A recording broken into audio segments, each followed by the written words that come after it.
It is an election year, and all the presidential candidates have given their opinion on the war on drugs. But is there another contentious drug issue no one's really talking about that affects your wallet?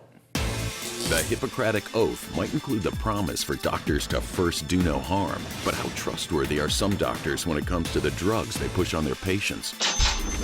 Studies in the past have suggested that it's a common practice for certain docs to take extra cash and perks from pharmaceutical companies.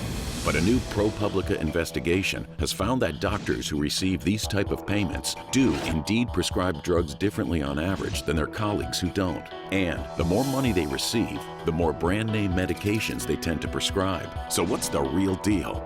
Is this brand name drug thing this big of an issue, or is the small number of docs just ruining it for the actual good ones?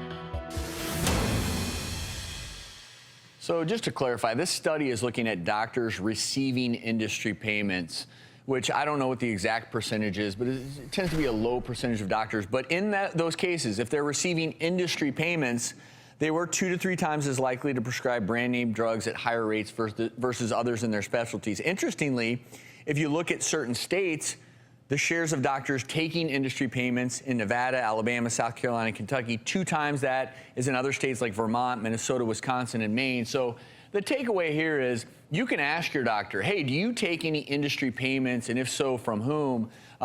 It's not as though a doctor who receives industry payments may not be a little bit biased, but in my experience, most doctors don't receive industry payments, and they usually prescribe the best treatment available.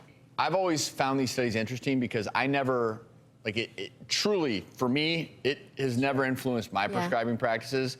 Don't know about your guys' opinions. I'm always, I don't know, I just feel like it paints doctors in such a negative light. And I can tell you, again, my experience, my friends, I don't give a crap about. That's the concern, I think.